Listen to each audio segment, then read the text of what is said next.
the Hemophilia Federation of America's Families webinar series.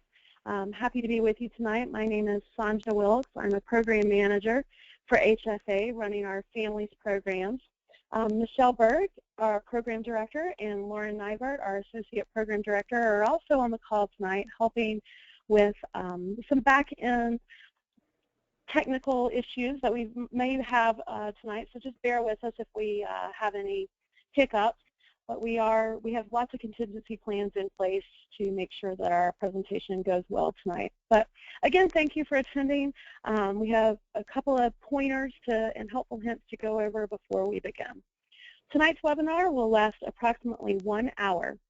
We welcome your participation and questions. However, your audio will be muted by our system for the duration of the webinar, as this helps to eliminate background noise that may disrupt the presentation. If you have a question, we encourage you to use the question box on the bottom right of your control panel. I will then pass these questions along to our speaker. Throughout tonight's presentation, there are several audience participation or poll questions. When these questions appear on your screen, you will have the opportunity to answer those anonymously, and we will share the audience's feedback. And then finally, HFA would like to acknowledge Novo Nordisk and AHF and the CDC for their support of our families program. And with that, I will introduce our speaker tonight. Sue Geraghty worked as the nurse coordinator at the University of Colorado Denver Hemophilia and Thrombosis Center for 25 years, and she retired in 2013. Currently, she is working as an independent consultant in the areas of hemophilia and healthcare education. Prior to that, Ms. Geraghty worked in orthopedics, where she was initially introduced to patients with hemophilia. She is certified as an orthopedic nurse clinician through the National Association of Orthopaedic Nurses, where she is still an active member. Her areas of interest within the hemophilia community include the adult patient with bleeding disorders, patients with inhibitors, and orthopedic issues. And with that, I thank you, Sue, so much for your expertise tonight, and the floor is yours for the presentation. Thanks, Jen. Thanks to HFA and to Novo Nordisk and CDC for sponsoring tonight's talk. We're going to be talking about inhibitors, and our objectives are to go over what an inhibitor is, to review the signs and symptoms of inhibitors. We're going to go over who is at risk of developing an inhibitor, and we're going to discuss immune tolerance therapy. As you all know, there are many challenges that inhibitor patients face, and we're going to talk about some of those, both in management and in living with an inhibitor. So I'm going to turn it over to Sanja for the first polling question.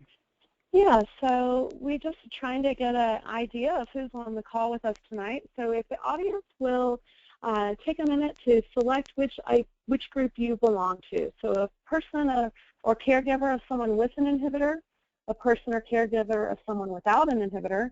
Are you a healthcare provider? Are you a pharmaceutical industry representative? Or are you kind of in another category? We'll just give everybody a few seconds here to vote.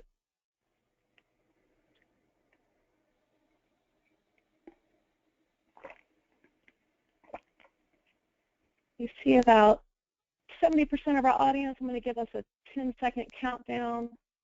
10, 9, 8, 7, 6, 5, 4, 3, 2, 1. And let's see. And we have about 39% of our audience that is a person or a caregiver of someone without an inhibitor. We have 26% in other and in our pharmaceutical industry representatives, and about 17% of a person or caregiver of someone with an inhibitor joining us tonight, Sue. Thank you. So that helps me guide the presentation a little bit. So initially this presentation was done at the HFA annual meeting in St. Louis, and we designed this presentation to help families who may have a child with an inhibitor understand what the inhibitor is, but also it was designed to educate the general population of hemophilia patients and the community at large, giving them a little bit more information about what inhibitors are. So with that said, we're going to jump right in. So what is an inhibitor? It's an antibody that is produced by the immune system. Some antibodies that our immune system produce are very protective, like vaccinations, but other antibodies work against the body, and that's where factor VIII or factor IX inhibitor comes in. It works against infused factor VIII or factor IX and stops the factor from working properly. This makes bleeds harder to treat. The incidence of inhibitors is quoted all over the board in the literature, so you can really find any answer you would like out there if you're looking for how often do inhibitors occur. But what we hear quoted most often is approximately 30% of patients with hemophilia A will develop an inhibitor, and 2 to 3% of patients with hemophilia B. Hemophilia can occur in all patients with bleeding. However, most inhibitors occur in patients with severe hemophilia.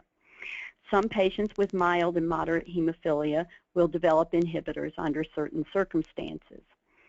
And inhibitors develop only after exposure to factor VIII or factor IX. So some patients oftentimes at presentations we'll hear someone say, oh, well, my son was born with their inhibitor. Actually, they were probably not born with their inhibitor. They probably received factor for their bleeding disorder early on, like in day 1 or day 2 of life, and then developed the inhibitor. So sometimes patients can develop an inhibitor after 1 or 2 exposures to factor, but it usually occurs sometime between 9 and 50 exposure days. So somewhere in those first early years of life. So how do we know when a patient has an inhibitor? We generally suspect an inhibitor when the patient does not respond to traditional factor replacement. We either have to give them more factor than normal to treat a bleed, we may need to treat them longer, and their bleeds may be unresponsive to factor altogether. So at any point in time, should you experience a bleeding episode that is not responding as it had in the past to factor, it's important to notify your healthcare provider right away. The other way we detect inhibitors is through routine screening that's done at Comprehensive Clinic. And later in the talk, you're going to see some results from a CDC study that was done that really shows us that we do pick up inhibitors on routine screening. So who is at risk for developing an inhibitor? As I mentioned earlier, I said anyone could get an inhibitor, but it predominantly happens in those patients with severe hemophilia, but not always. And so who is at risk? These are some of the things we're going to cover in the next few slides. There are genetic factors that play into inhibitor development, gene mutation, where is that defect on the factor VIII or factor IX gene? What type of defect is it? Looking at race and ethnicity, looking at family history. We're also going to look at some of the environmental factors. The age the patient was first exposed to factor, intensity of the exposure. And we're going to talk a little bit about prophylaxis and the type of product. So we're going to go into each of these in a little more detail here. Genetic mutations. We know that patients that have large gene mutations are more likely to develop inhibitors than patients who have other types of mutations. Inhibitors occur in 88% of patients when there's multiple domains involved, so more than one part of the factor VIII gene is involved. It occurs in patients who have nonsense mutations, and it occurs fairly frequently in patients who have the inversion 22 or intron 22 mutation. This happens to be the most common mutation that we identify in severe hemophilia A, and 21% of those patients with the inversion will develop an inhibitor at some point in time. And now I'm going to turn this over to Sanja again, and she has another polling question for you. So our next poll question is, if you or your child have an inhibitor, have you had DNA testing done to identify your gene mutation? So give everybody a few minutes here, or a few seconds to vote.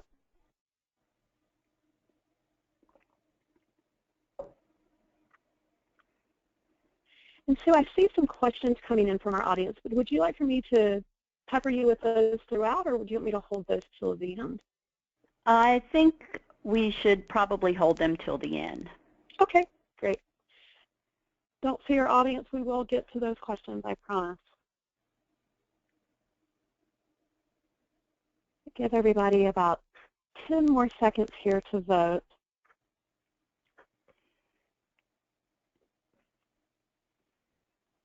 Five, four, three, two, one. And let's see what our results are. For most of the audience, 69%, the question does not apply, but 19% say yes, they have had testing done, and 12% say no. Okay. The next kind of genetic thing that can influence inhibitor development is race or ethnicity. We know that African Americans and Hispanics have a higher rate of inhibitor development than the Caucasian population, but the mechanism for these differences is unclear. There was one study done several years ago which highlighted African American patients having different haplotypes with their factor VIII gene, and that may have been a reason why they developed. Their factor VIII was slightly different than Caucasian factor VIII, and that potentially could have been an issue. There has also been additional information done that has disputed that. So we know that there is a higher incidence. Mechanism, as I said, is unclear at this point in time. Family history plays into inhibitor development. Some studies show that inhibitor development is more likely if there is a family history. The upper panel on the right-hand side just depicts a typical hemophilia genetic family pattern with 3 generations. And then the lower panel here also looks at a family with hemophilia where a father had hemophilia. He had 5 daughters who were obligate carriers. The father did not have an inhibitor. However, some of his grandsons developed an inhibitor, and in one family in particular, the second one in, that mother had 2 sons with hemophilia. One had an inhibitor and one did not. So even in brother pairs, they both don't always have inhibitors. We each have our own individual immune response traits, so those play into inhibitor development. The age at which someone is first exposed to factor VIII or factor IX concentrate can also play into the development of an inhibitor. We know that this is not predictable. Some babies get factor shortly after birth, and others can make it into even as far as the toddler years with severe hemophilia and into the teen years with mild hemophilia before ever having to receive factor. If there is a family history, then oftentimes things like circumcision are deferred. If there is no family history, babies often are circumcised and bleeding ensues, and then a diagnosis of hemophilia is made. But because the child is bleeding, then factor is given right away. So again, that family history comes back in, not so much in whether you're going to develop an inhibitor, but it also plays into whether or not you are going to circumcise your baby at birth. Perhaps if you have a family history and someone in your family has an inhibitor, you might consider deferring circumcision for a couple of years. George Rivard from Canada did a study looking at trying to postpone the use of factor VIII until the age of 2. Babies are born with an immature immune system, and the feeling was that if we let the immune system mature a little bit more, the incidence of inhibitor development would be less. He had 11 patients enrolled in his study. They used recombinant 7A to treat their bleeding episodes, but only 3 of the patients were able to postpone treatment till age 2. And then the intensity of that exposure to factor may play a role. Again, these are not hard and fast things that we know are 100% evidential that they will cause an inhibitor. What they are risk factors. So keep that in mind as you formulate some of your questions. These are just risk factors. These are not hard and fast things that happen for every patient. But when we look at the intensity of the first exposure, it stimulates an antigen or presenting cells, which may amplify an immune response. Just because you have this potential of having an inhibitor development with intense treatment is not a reason to withhold treatment, however. We have no control over when major bleeding episodes happen, but we do have some control over major surgeries, if possible. Obviously, if an infant is born with a cardiac defect and they have to have heart surgery, they're going to have the heart surgery regardless. But if someone has perhaps an orthopedic issue that surgery may be delayed without causing the child harm, possibly postponing that. And then also looking at postponing procedures such as circumcision, as I previously mentioned. And then there is a risk of inhibitor development if a patient gets a large amount of factor VIII in a very short period of time. And this is often when we see patients with mild or moderate hemophilia developing an inhibitor, and it's generally after a surgical procedure or intense therapy following something such as an intracranial hemorrhage. There have been some studies done, and 2 are reported here, looking at decreased risk of inhibitor development in patients who receive prophylaxis versus those patients who are getting on-demand therapy. So in these 2 particular studies, we saw a lower rate of inhibitor development in the prophylaxis group versus the on-demand group. But there is still a need for more prospective studies looking at this. And then the type of product that the patient receives is also a question as to whether or not that can potentially contribute to the risk of inhibitor development. Recombinant products versus plasma-derived concentrates with and without the von Willebrand factor. And as you look through the literature that's been published, there are multiple conflicting reports on this information. There is one ongoing research study, the SIPET study, that is looking at comparing plasma-derived products with recombinant products in previously untreated patients. And this is an international study, and it's closing or has closed, and we should be getting that information shortly. But again, there's additional need for prospective research, and what I mean by prospective is going forward. So we can go back and look, and that's the way we find out the incidence rate of inhibitor development is by retrospectively going back and looking at what has happened to the hemophilia population. What I'm proposing here is that we need to look at prospective studies going forward, looking with an intent, because when you look retrospectively, there are a lot of confounding factors that can influence the information you're getting, whereas in a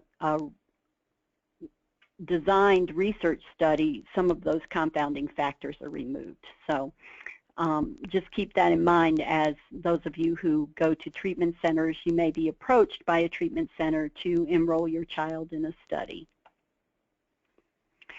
Some of you may have heard in the last year and a half information about the risk of an increase in inhibitor development in patients who receive cogenate or helixate, and these are previously untreated patients. MASAC, the Medical and Scientific Advisory Council of the National Hemophilia Foundation, felt it was important enough to come out with an advisory, and this is the advisory that they put forth. They reviewed all 3 articles, and these articles were all published in peer-reviewed scientific journals. The authors of those articles recognized that there were limitations in their data. They also admitted that the development of inhibitors is a known risk.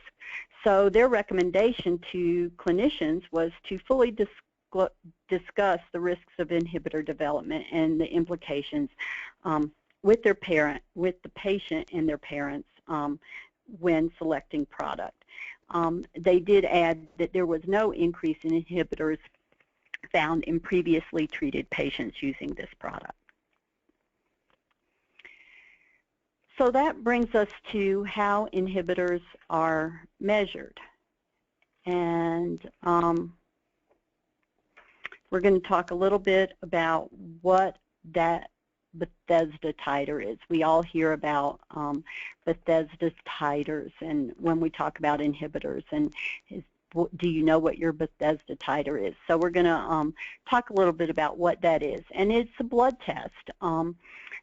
And it's called a Bethesda assay, and it's used to detect the presence of an inhibitor. We use the same Bethesda assay in factor VIII and factor IX deficient patients, and it provides a measure of how active that inhibitor is in you or your child's blood. The level or the amount of the inhibitor activity in the blood will be reported in a measure called the Bethesda unit. High titer inhibitors have Bethesda units greater than or equal to 5 Bethesda units, and low titer inhibitors are less than 5 Bethesda units. And this Bethesda unit titer or level of the inhibitor is used to determine treatment options. So I'm going to turn it back over to Anja, and she has 2 polling questions here for you. Okay, so I'll launch this poll, and the question is, if you or your child has an inhibitor, do you know your most recent inhibitor titer or your Bethesda unit? Watching those votes come in.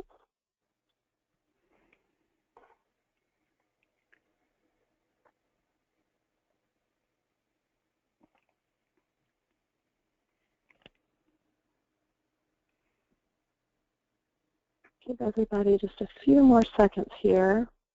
See a few more votes coming in. Do a 5, 4, 3, 2, 1. So let's see our results. Again, 77% of our audience, this does not apply to them, but for those that do have an inhibitor, 16% report that they do know their child or their most recent inhibitor test.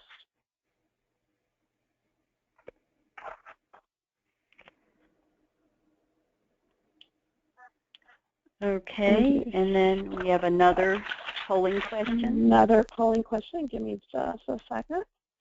If your answer on the last question was yes, is the Bethesda titer less than 5 BUs, more than 5 BUs, or again does not apply?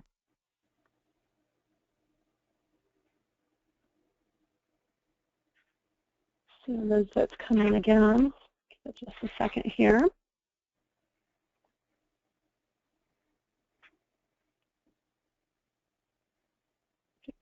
5, 4, 3, 2, 1.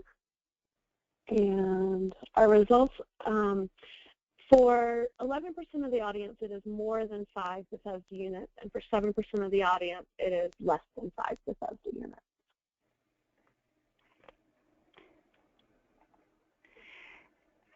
Earlier in the talk, I mentioned when we were talking about how do we detect an inhibitor, or how do we know a patient has an inhibitor, and spent a fair amount of time talking about when bleeds don't respond. That's our trigger that an inhibitor potentially might be developing. But the other thing I mentioned in talking about that was just looking at routine clinical evaluation and the importance of going to your comprehensive hemophilia center and having an inhibitor test done. And this is the study that I referred to back when I was talking about that.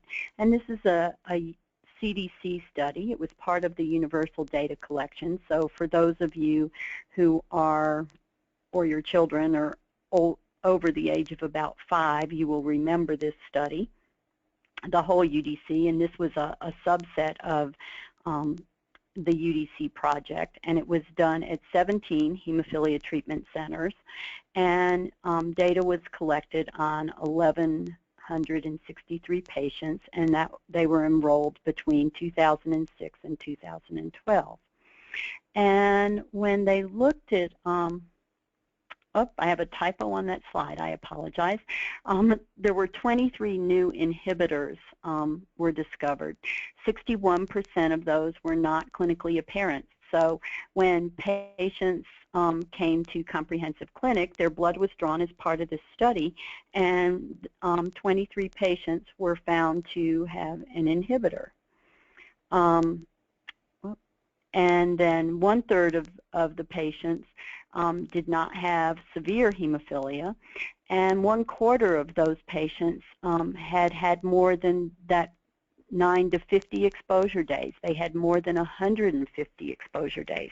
So as you can see, just from this limited amount of information that was gleaned from this UDC study, inhibitors are happening to all people with hemophilia, not just those with severe disease, and they are happening at various times in the patient's life, not just in those early couple of years of life. So we know that this is important, and your HTC will be asking you to have inhibitor testing done when you come for comprehensive clinic. So now that you have an inhibitor, it's been diagnosed, let's talk a little bit about how we treat patients with inhibitors. The treatment of an inhibitor depends on the type of inhibitor, whether it's a low titer or a high titer, and it also depends on the type and the location of the bleeding episode. Low titer inhibitors, or those that are less than 5 Bethesda units, can often be treated with high dose factor VIII or factor IX. They may need more frequent dosing because the factor doesn't stick around as long, and they need much higher dosing than a routine 100% correction that a patient without an inhibitor might use. And there's a certain percentage of patients, even with mild inhibitor or with low titer inhibitors, that will not respond to high doses of factor, and we need to give those patients a bypassing agent. And I'm going to talk a little bit more about what bypassing agents are here in just a minute. And then our patients with high titer inhibitors, those that are equal to or greater than 5 Bethesda units, need treatment using a bypassing agent. And these patients' bleeds are extremely difficult to treat. Bypassing agents are products that we infuse, just like factor VIII or factor IX. They're given intravenously, but they are not factor VIII or factor IX. These products bypass the factor VIII and factor IX step in the clotting process. And there are a number of these agents available. Recombinant 7A is one. Activated prothrombin complex concentrates is another. And then the old factor IX concentrates that we used to use that had other factors in it, prothrombin complex concentrates. So those factors also have factor II, factor VII, in addition to factor IX, and those products could also work to bypass the factor VIII or factor IX stage in the clotting process. Those tend to not be used as frequently in the United States today as they were, say, 25 years ago when I started in hemophilia. And then we also have new agents that are coming on the market. Some are still in clinical trials, but there is one, OBI1, which is a recombinant porcine factor VIII, which was released in 2013, and it was approved for acquired hemophilia. So for those patients who develop an inhibitor who don't have congenital hemophilia. It is not approved for patients with congenital hemophilia at this point in time. And in addition to treating with factor products, don't forget RICE. Rest, ice, compression, elevation are essential components in treating patients who are having bleeding with and without inhibitors. So again, I think sometimes we get caught up in giving factor and we forget some of the other ways we can use to treat our bleeding episodes. The next section of the talk, I'm going to talk about immune tolerance therapy, or ITT.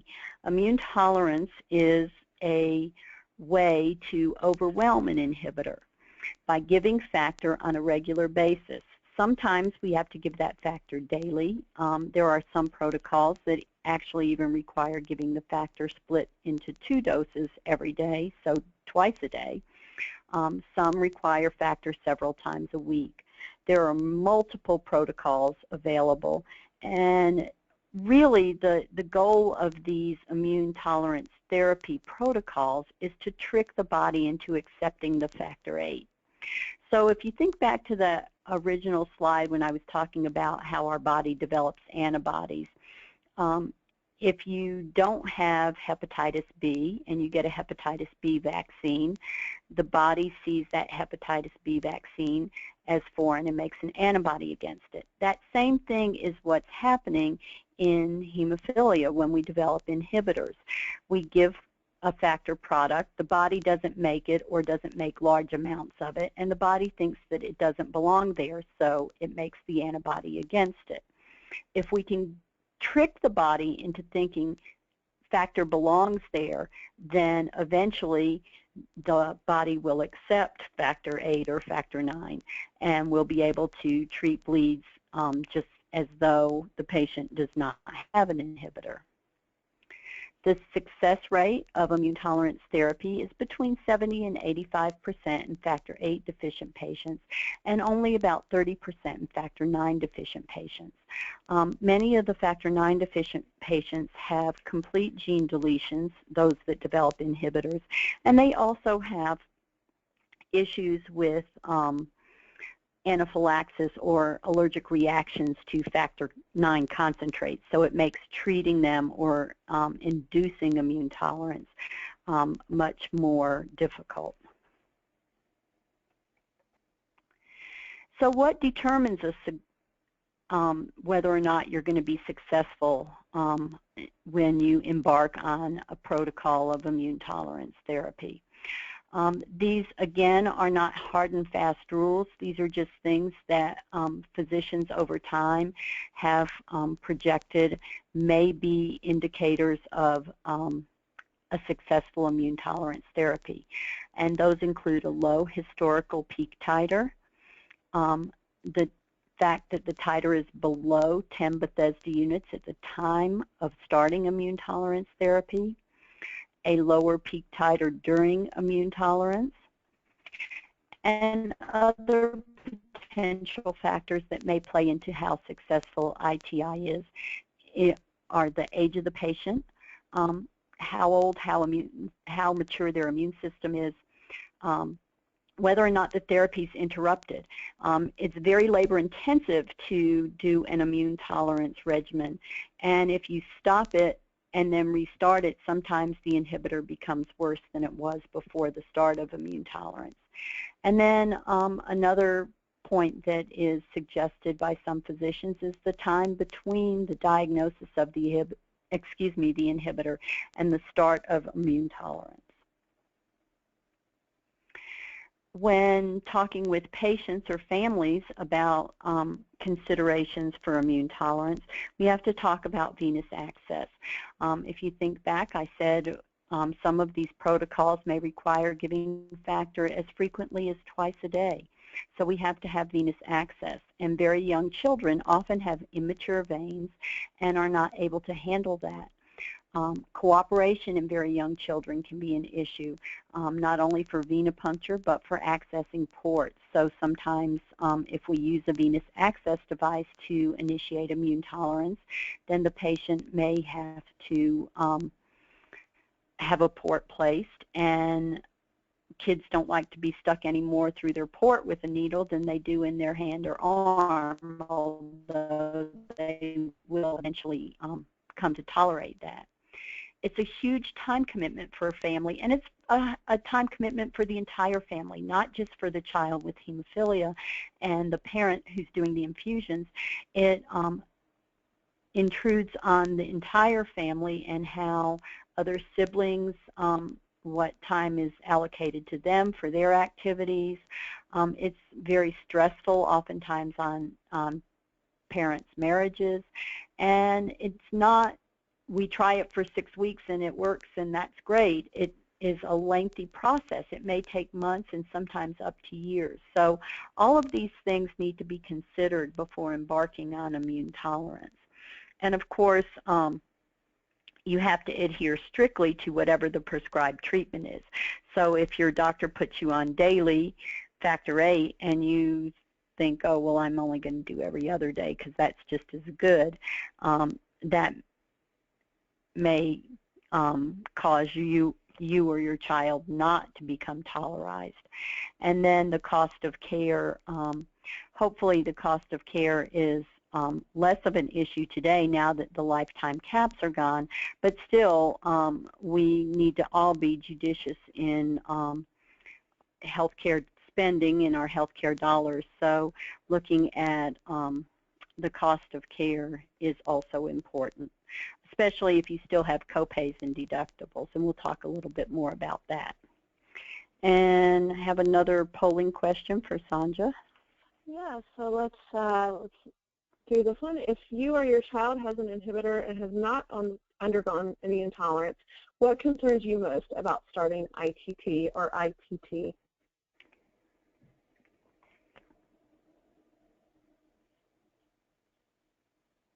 Seeing the votes come in, we'll give everybody just a few seconds.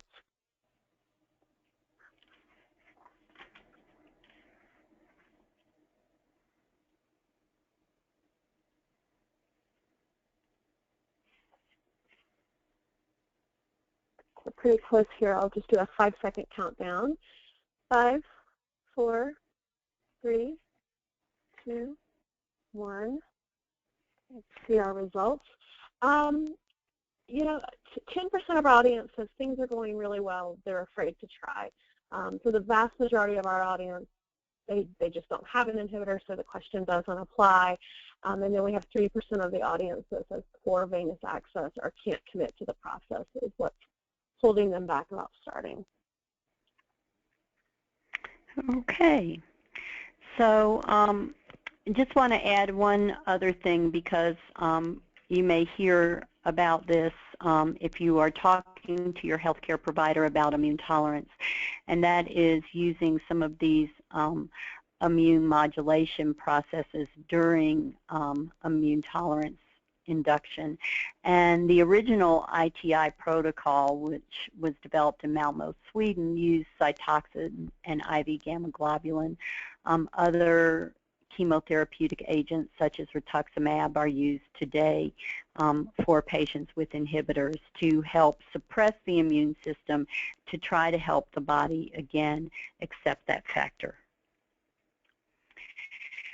And what defines success? We talked about 70 to 85% of patients have success with immune tolerance, but the definition of that is a Bethesda, and this is from the International Immune Tolerance study that was done by Dr. Dima Kelly several years ago. And their definition for success for that study was a Bethesda titer less than 0.6.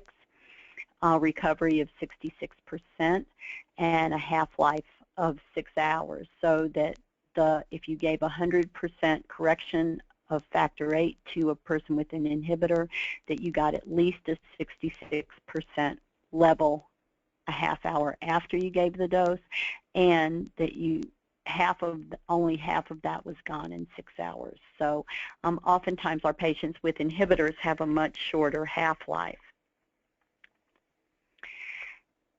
And then what do we do about prophylaxis?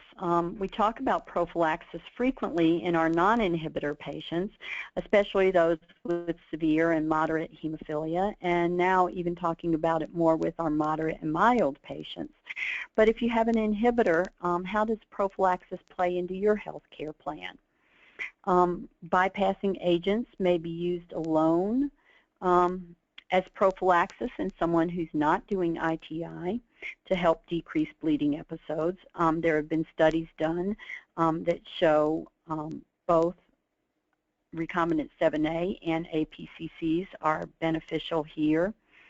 They can be used during ITT, and again, studies have shown that this is effective in decreasing the number of bleeds and improving quality of life for our inhibitor patients.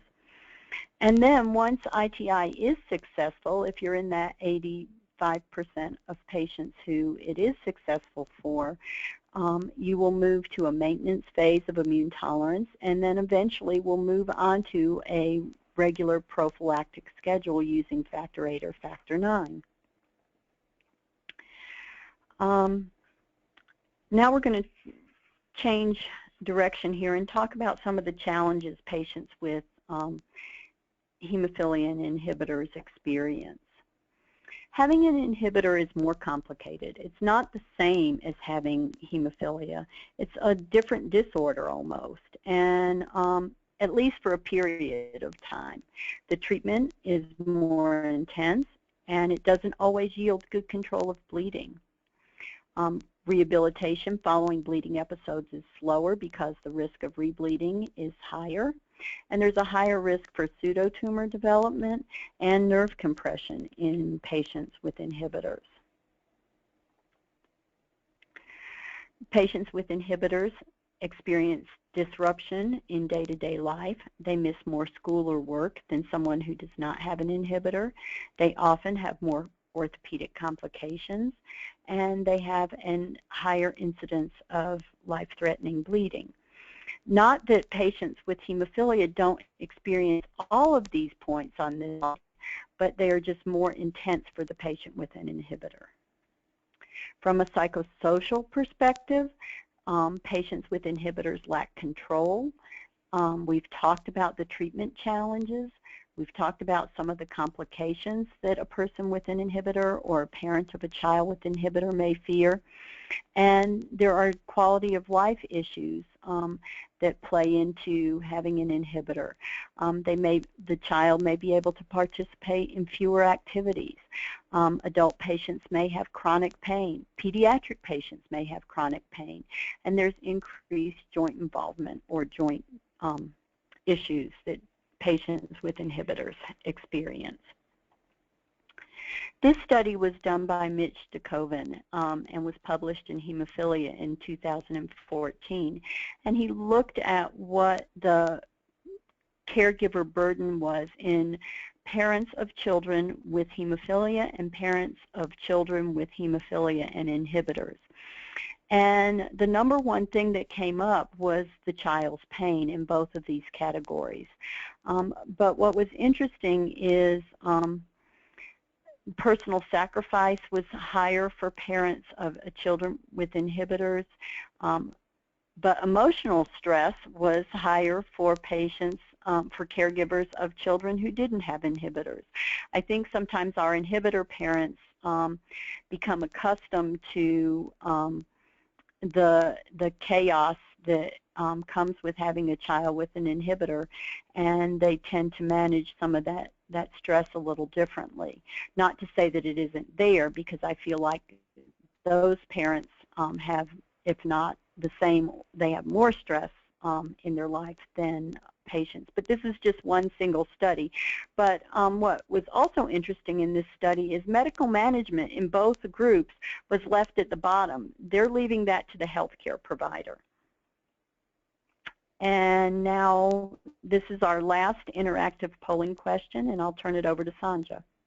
Sure, and so we'll launch that. Do you feel an increased burden since finding out that you or your child has an inhibitor, or has there been no change in how you feel?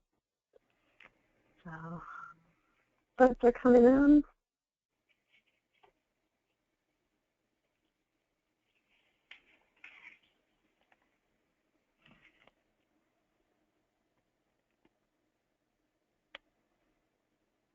A few more coming in there.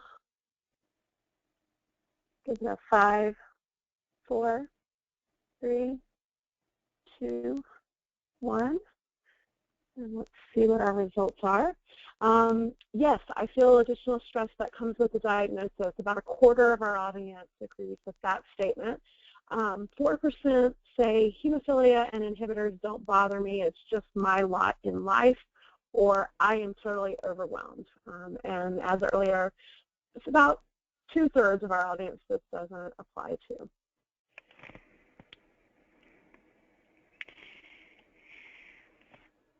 Okay, so now we're going to switch gears again and talk a little bit more about some of the things that pertain both to patients with hemophilia and inhibitors, but it really applies to all of us. HFA has a safety toolkit, and I'm not going to read all these things off the slide. You guys can read that. But these are basic safety things that we all should be doing, whether we have a diagnosis of hemophilia or not. No one wants to fall or sustain an injury that's preventable. So we just need to make our home environment as safe as possible. Our patients with hemophilia and inhibitors from time to time may have to use different adaptive equipment. They may need dressing devices. They may need grab bars in their bathroom. If the person with the inhibitor spends time in a wheelchair, you may need to have a home ramp developed or built, and you may need to have doors widened out in your house so a wheelchair can get into a bathroom. Patients with not only hemophilia and inhibitors, but just with hemophilia oftentimes end up using splints or crutches. Some of our inhibitor patients end up with bracing, and as I mentioned earlier, can occasionally be in a wheelchair. And we hope that's just occasional, but for some people it's not as occasional as we would like it to be. And then always ask your HTC about obtaining a disabled parking permit. You don't have to have a license plate. You just need a hang tag, and if you're doing well, you may choose not to use your handicap sticker, but if you or your child are having an issue or a problem, having that handicap parking permit is certainly helpful. Now we're going to talk a little bit about some of the practical tips you can use when living with an inhibitor. And I'm going to start by saying I think the #1 practical tip for anyone dealing not only with hemophilia and an inhibitor, or with hemophilia alone, or with von Willebrand's, or any other bleeding disorder, with any chronic condition, if you don't know, the #1 tip is ask. Ask your parents. Ask the HTC staff, ask a friend, just ask, because if you don't know something, you can really go down the wrong path if you assume that, well, I don't know this, but I think maybe this is how I should do it, or I think this is what we should be doing, or I think I should give another dose of factor. Just ask. Call the HTC. Talk to your healthcare provider if it's a medical question. If it's something about parenting, ask your parents how they handled it.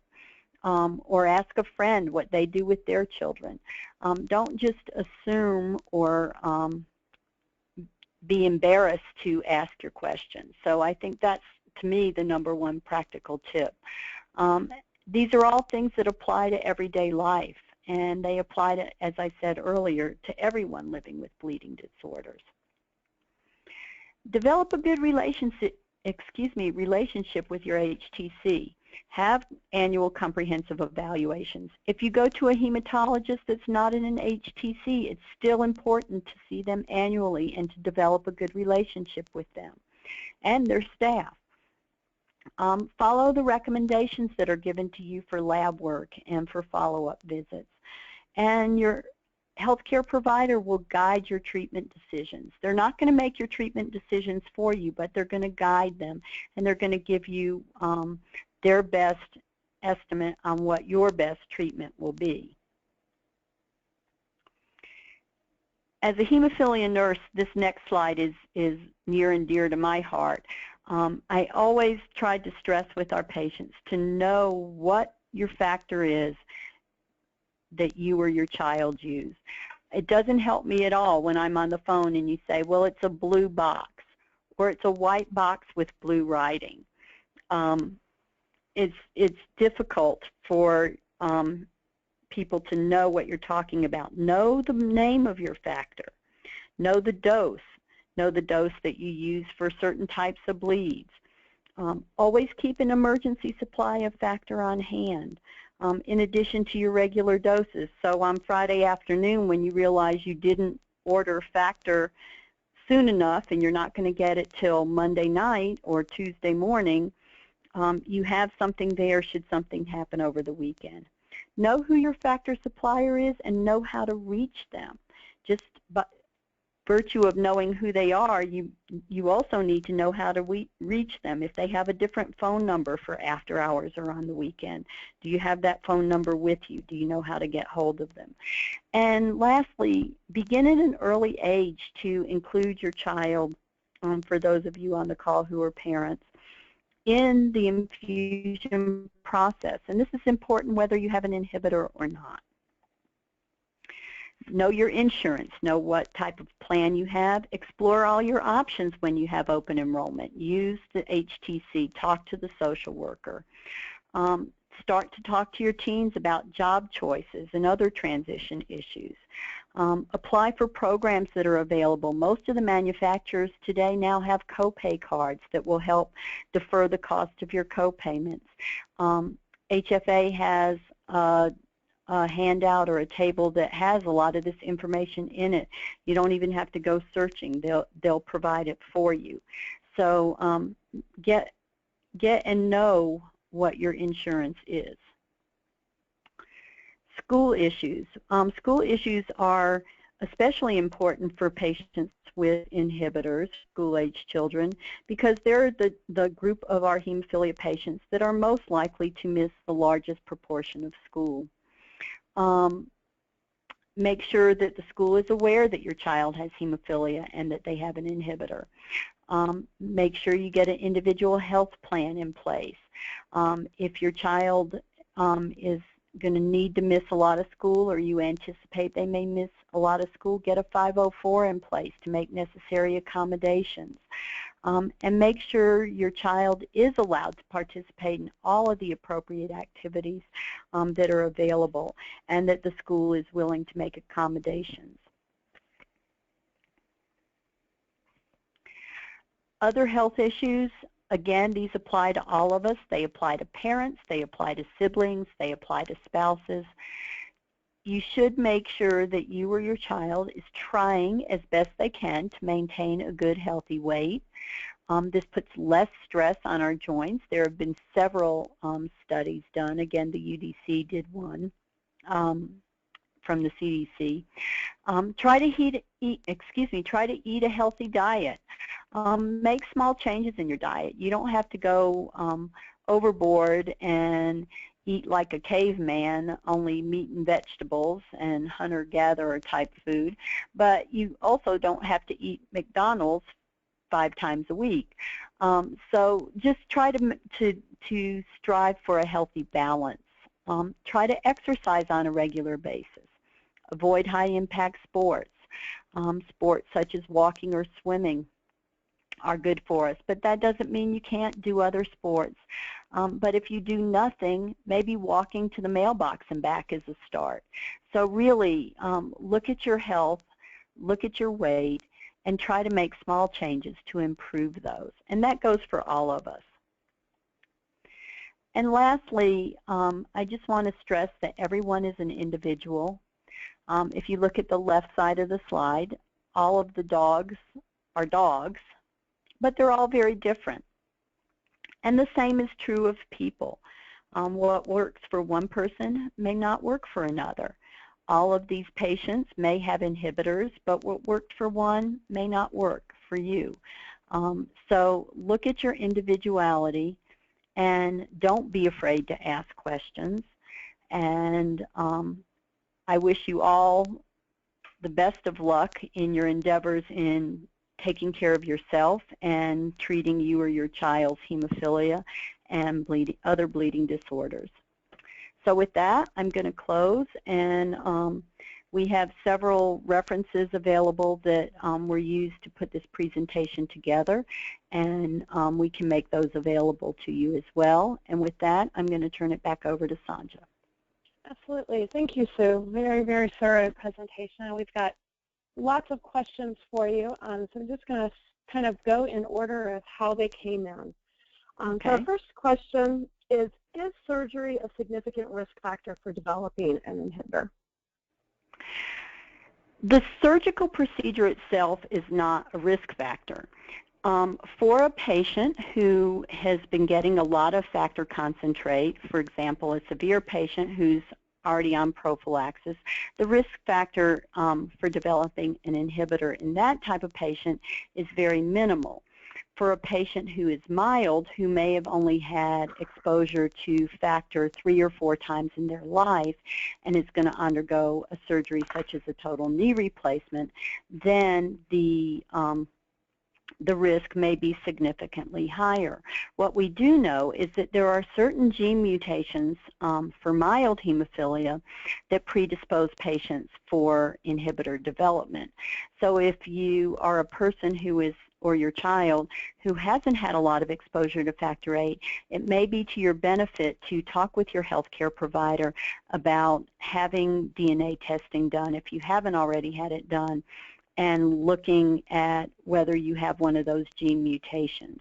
But surgery in and of itself isn't the risk. It's the large amount of factor required around a surgical procedure that poses the risk for some patients. Okay, thank you. And I'll remind the audience to please keep sending those questions in. If I don't get to it immediately, like I said, I am going in order of how they came in. So we will get to all questions. Our next question / comment is, I'm Caucasian and developed an inhibitor at 26. My titer has since dropped to virtually undetectable. Could it ever rise up again naturally? I use FIBA to treat and haven't used factor VIII in years.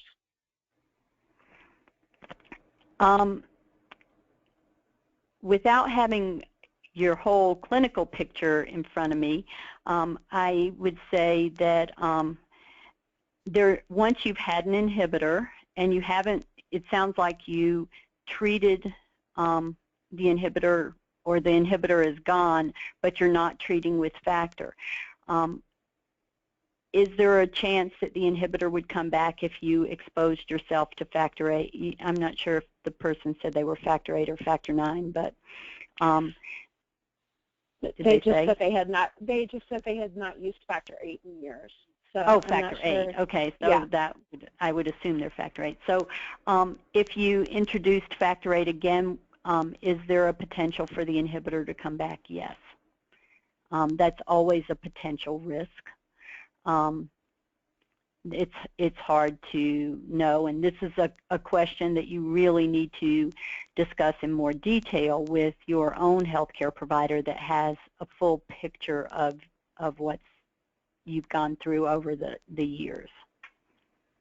Okay, thank you. Our next question is, I have seen some studies that indicate vaccination timing may affect inhibitor development. Do you have any data on that? I don't have any data in front of me on that. It is one of those times in a person's life when you get an immunization that your immune system is revved up. I too have seen some of those studies. I certainly, if Sandra can get your name and contact information, I would be happy to try to get more detailed information on that. There are some articles that do allude to that, but there's no hard and fast rule again. Thus my emphasis on need for prospective studies. Okay, and yes, feel free. We will show an email address here at the end of the presentation that anyone from the audience can email us at HFA, and we will be happy to pass those questions along to you too. Our next question actually deals with prospective studies, and the question is, are prospective studies considered the same as surveillance? Do we have a national surveillance systems for the development of complications from treatment? Prospective studies are not the same as surveillance. Prospective studies can be surveillance studies, but they are not always surveillance studies. When I was talking about prospective studies in the presentation, those prospective studies were more looking at product use as well as the development of inhibitors with or without certain products and that kind of information. Surveillance is looking at a patient population at a point in time and seeing what is going on. So if we could look at all 20,000 patients with hemophilia in the United States today at this point in time and looked at everybody's inhibitor titer, that is surveillance. That said, Athen is working on a project, and I have to say I can refer you to the Athen website and you can talk with them, but they are looking at something similar to the UDC that patients participated in, which was a surveillance study done by the CDC. Athen is taking over that role, and there is a part of that that is looking at surveillance for inhibitor development. So I don't have all the details in front of me, but we certainly can put you in touch with Athen, or you can talk with the people at your HTC about whether or not they're, when they're planning on starting that Athen project. Okay. Our next question has to do with testing and how accurate is the Bethesda test? Are there different variations? Are there any other tests that may be more accurate or predictive? There's the Bethesda, and then there's a Nijmegen Bethesda titer. So there's two variations. The Nijmegen originated in Europe and is pretty much the standard of care today. There are other tests that are done on a research basis that are not clinical tests. By clinical, I mean available in any special coagulation lab that look at inhibition of factor VIII or factor IX. I am not up to speed on what those are currently or what are currently being done, but again would be happy to try to research that and get that information to you. In terms of whether or not the Bethesda titers we do today are accurate, just like with any type of special coagulation or coagulation laboratory test, the accuracy really depends on the handling of the sample, how it was drawn, how it was processed, how long, did it sit on somebody's lab bench too long? Was the sample spun properly? Was it frozen? Did it thaw out and transit to where it was going to be tested? So all of those things play into it. But if you have a sample that's drawn and handled correctly, then the Bethesda titer is an accurate reflection of the inhibition in a person with an inhibitor's blood. Okay. We're going to go back to surveillance for just a minute, Sue. In California, there are several health plans that do not utilize the HTC system. Are those patients that are not followed through an HTC being considered for surveillance? That would be the person to contact regarding that would be Judith Baker. She's the regional coordinator for Region 9, and she would be able to better tell you if the Kaiser system and some of the other insurance systems in California are being approached and included in the Athens studies that are coming out. Again, she's a better person to answer that question, and I'd be happy to give her your contact information, and she can respond to that in terms of California. I am not totally aware of what all of the things that are going on in California at this point in time. Okay. If product type might be a factor in inhibitor development, why is it taking so long to quantify the rates associated with each product or product type? And when can we expect the results from the SIPET study?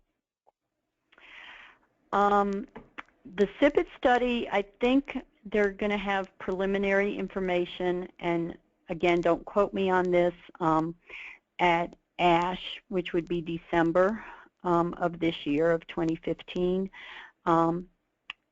It is difficult to look at inhibitor development in a non-scientific way for patients on various products. For some treatment centers, they report inhibitor development as an adverse event to the FDA, but not all treatment centers do that. So if a patient is not in a study and they go on treatment as a newborn, for example, with hemophilia, and they go on product XYZ, and then develop an inhibitor at 18 months of age,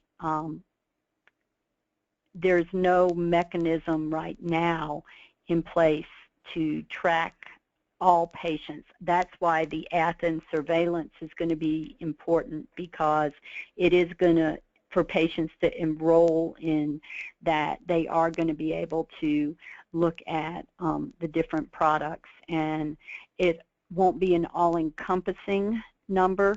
And again, when we look at those 3 studies, they were limited studies. That was not every single patient in the world that went on cogenate/helixate reported in those studies. They were cohorts or groups of patients from a specific treatment center or country, and it didn't encompass all of their patients, even that were born with hemophilia in their time frames. So I know that's kind of a vague answer for you, but really that's the best we have right now.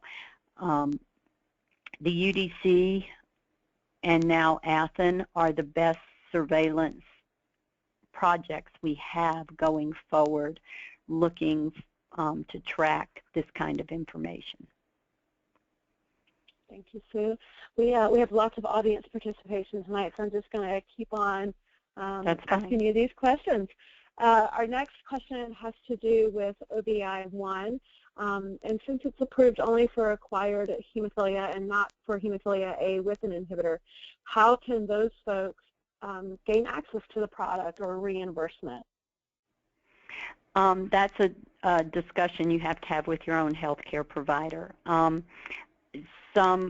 As most people know, we do things in healthcare and use products that are not necessarily approved for the indication for which they were licensed. That's a decision you and your own healthcare provider have to make in terms of whether or not you would want to try that product, and if your healthcare provider is willing to prescribe it even though it's not an approved product.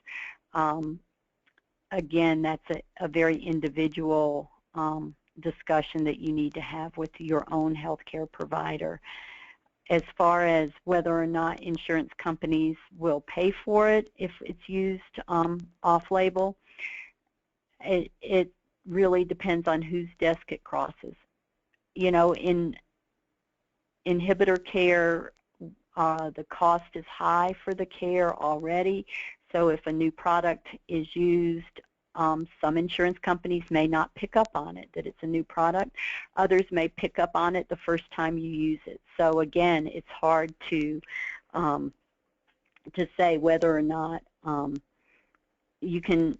The other thing, the better part of valor, is to approach a company and ask ahead of time if it would be covered. And in that case, your healthcare provider would then need to probably write a letter and outline why they want to use this product in you or your child. Okay. Our next question has to do with immune tolerance success. And are there ways to determine ITT success prior to initiating treatment? For instance, is in vitro blood testing or product matching response studies options? I don't know of anybody that's doing that at this point in time. I think knowledge is power, and the more you know, the better equipped you are to make treatment decisions. I think there are so many factors that can play into inhibitor development. You know, I think about patients I took care of who, yes, their titer was less than 10 when we started ITI. Yes, they had a low peak titer when they went on immune tolerance, but they took a really long time to tolerize, or they didn't tolerize at all. So even though, as I mentioned, those are just guidelines for looking at who might be successful on immune tolerance, it doesn't mean that every patient that meets that criteria is going to be successful. Okay. I think that's why we want to know something about that 15% that wasn't successful. And again, it would be looking at those patients who didn't respond to ITI. Should we be looking at all of them and finding out what their genetic mutation is? Maybe there's a commonality between the patients who did not respond to ITI. At this point, I don't know that we know that, at least on a genetic basis. And that's kind of a follow-up comment, I would say, from this particular audience member. They followed up with, given the high cost often associated with immune tolerance, a personalized approach to ITT using all available testing and data seems justified. In my experience, different HTCs have different protocols that are not consistent or personalized. So I think that kind of falls along with what you just mentioned. Yeah, I think the person's right. I mean, every HTC approaches things a little bit differently, and you know, I encourage all patients to advocate for themselves or for their child. So if you have done your homework and you have information, I encourage you to take that information to your healthcare provider and advocate for what you're looking for. Okay. Our next question has to do with what data do we have on the long-term success of rituximab? Very limited studies are available to help patients decide. One study was canceled and no results were published. Well, you pretty much have summed it up. There is very little out there. There is more published on the use of rituximab in acquired hemophilia than in patients, you know, with congenital hemophilia and inhibitors. We know that there are a lot of anecdotal experiences out there. Some patients have a more sustained response to rituximab, while others have a very short response. And again, the care of patients with inhibitors in hemophilia is very individualized, and unless someone does a prospective study looking at how they're going to induce immune tolerance using rituximab with set doses and time frames and looking at that, we probably aren't going to have that information anytime soon anyway. Okay. And again, just kind of and I think you answered this, but I'm going to ask it just to make sure that I cover it for this participant. How does the efficacy of rituximab treatment to suppress inhibitors compare to ITT?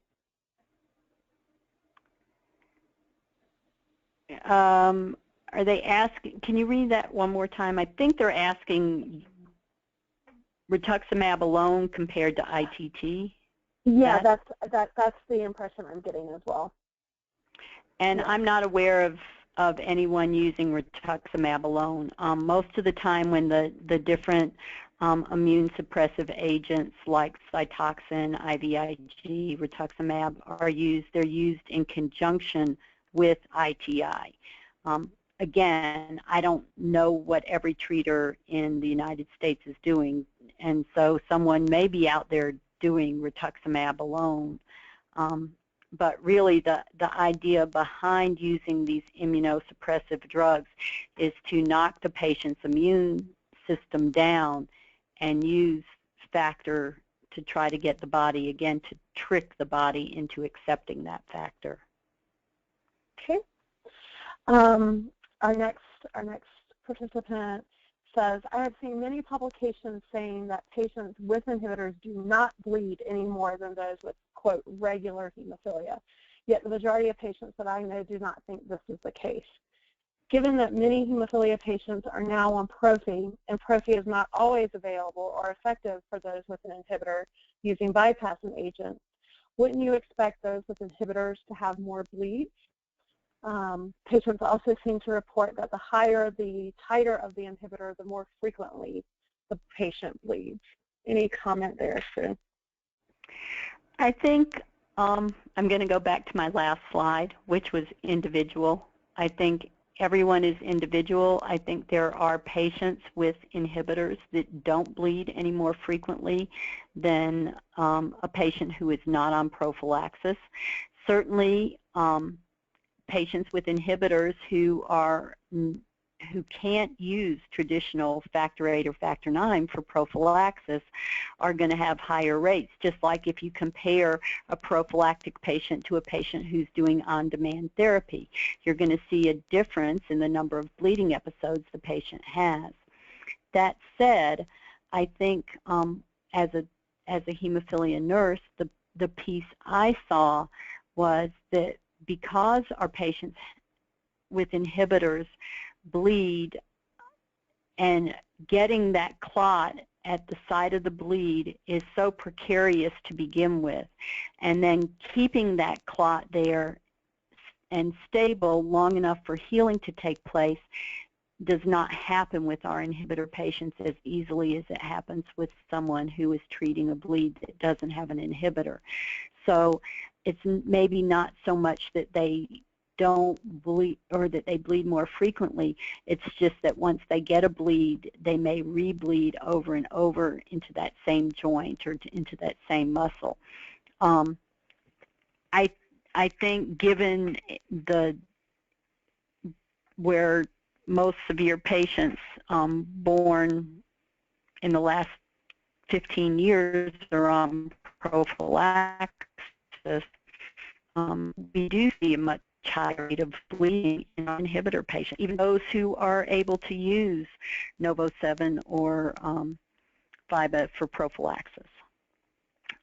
It's not as effective a prophylaxis. Nothing works as well as giving that missing clotting factor. Okay. We have a question here. I am a 64-year-old moderate hemophilia B without an inhibitor patient and have been injecting factor IX since 2005. I had 2 operations in 2012 where I received a lot of factor product. What are the chances of me getting an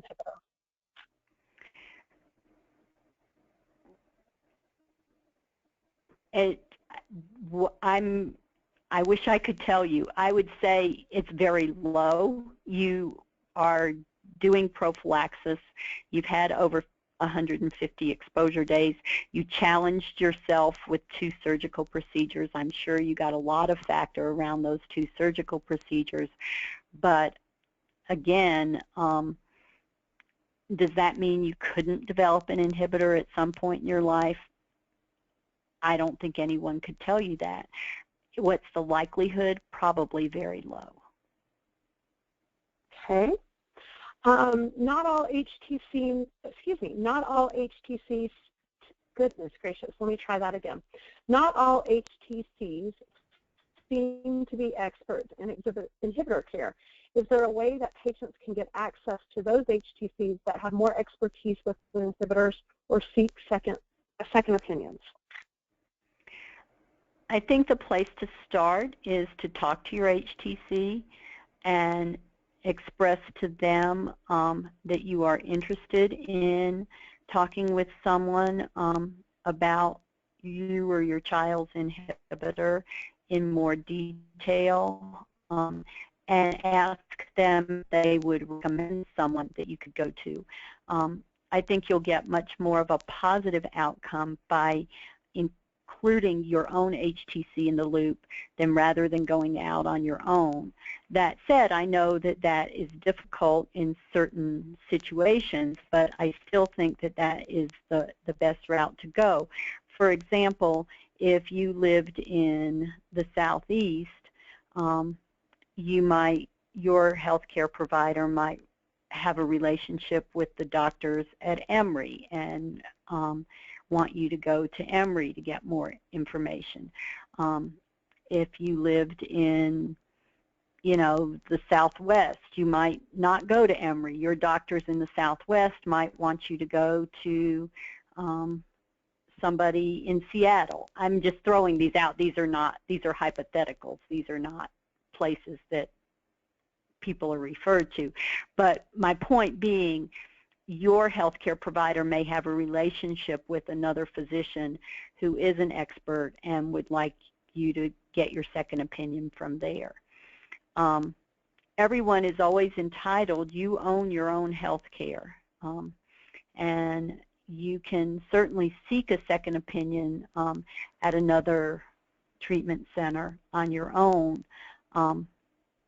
So that's just a decision your family need to make, and then research where you would want to go. And again, I think there's always talk about centers of excellence for different aspects of hemophilia care, and so you may talk to other people in the community. If you're going to go it alone and not talk with your own HTC, you might talk to other people in the community and ask them for recommendations. Or if you know a parent whose child has gotten exceptional care at an HTC, you may want to approach that HTC. And then it is also up to the receiving HTC to accept you as a patient for a second opinion. We have a community member comment here that's a good reminder that inhibitor students may need more than a 504 plan, so to be sure and consider an IEP, which gives more legal support and accommodations. So just want to throw that out there. I will say that HFA also has a back-to-school toolkit on our website in our resource library that has a handout that talks about the differences between IEPs and 504s and what might be the best for you. So be sure to check that out on hemophiliafed.org under the resource library. Our next question is, given the difficulty of inhibitors, shouldn't the emphasis be on prevention? Where are we with that?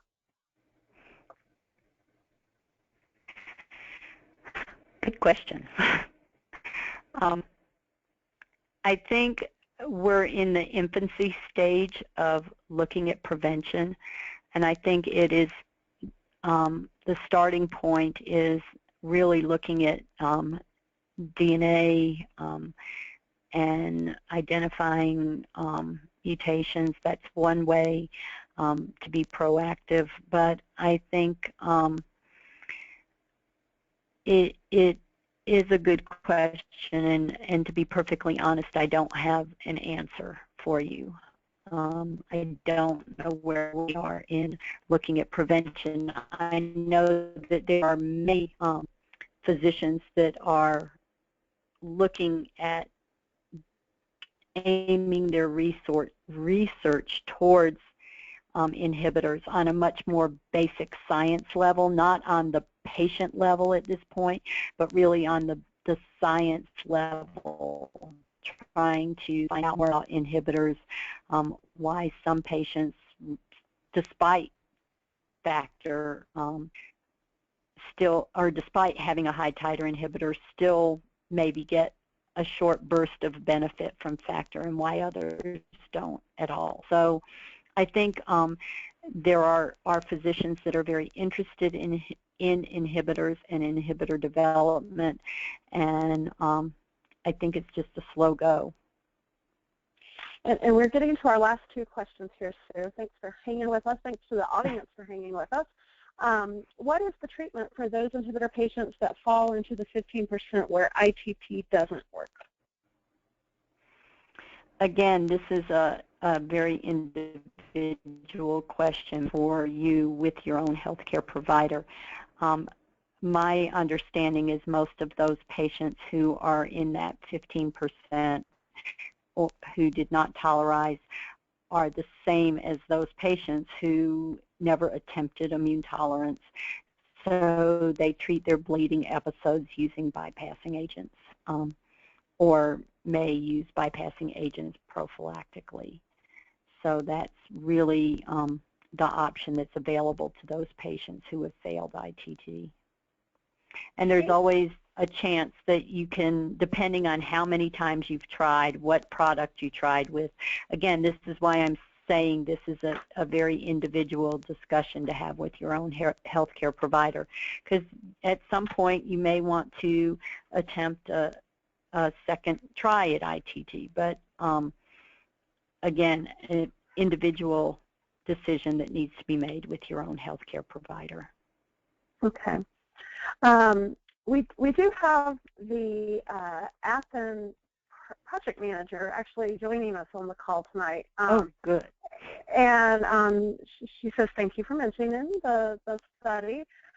And just wanted to clarify, the study will be primarily at the effect of switching on inhibitor development. So I'm assuming that means switching products, and that the study is about to start at some HTCs. So that is a quick update. And a great segue into our final question, which is, can you get an inhibitor from using different brands of factor? For instance, if the hospital won't let you use your own product, they only use a different brand. Well, I guess we're going to find out from the Athens data, but again, we're not going to find out right away. I think there has always been two camps in the hemophilia community. The one camp that says switching doesn't matter. You can change products as many times as you want. That's not going to make you get an inhibitor. And then there's the other camp of physicians that say once you start on a product, you should always remain on that product, and that if you change products, you might develop an inhibitor. So those two camps have been out there. They were out there 28 years ago when I started in hemophilia, and I think they still exist today.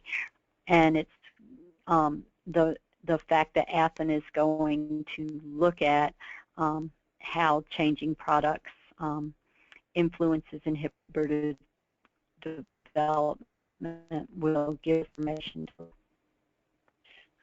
Okay, so if you don't mind through your last few reference slides, and if anyone on the call tonight is interested in getting a list of these resources and these references, please let me know.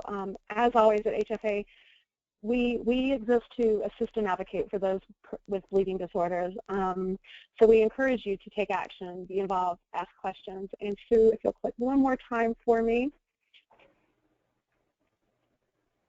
We encourage you to do that by participating with us in social media, Facebook, Twitter, and there are a couple of email addresses. Feel free to email either of those addresses and with any additional questions or requests for the references, and I'll be happy to get those to you, or if you have any questions directly for Sue, I can help funnel those towards Sue. And finally, I just want to thank Sue tonight.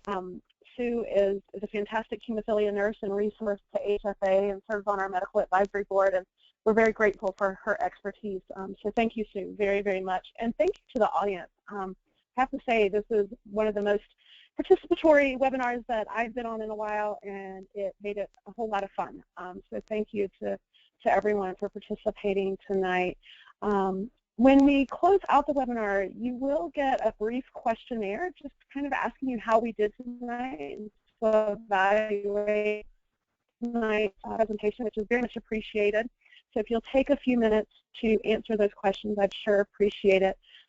You also will get a follow-up email within a few days that will have a link to that survey, and we'll post the recording of tonight's presentation in its entirety on Facebook and our YouTube channels within about a week. So just pay attention and stay involved, and we'll be sure to continue to give you great resources from HFA. Again, I thank you, Sue. Thank everybody for participating tonight, and look forward to seeing you on another webinar.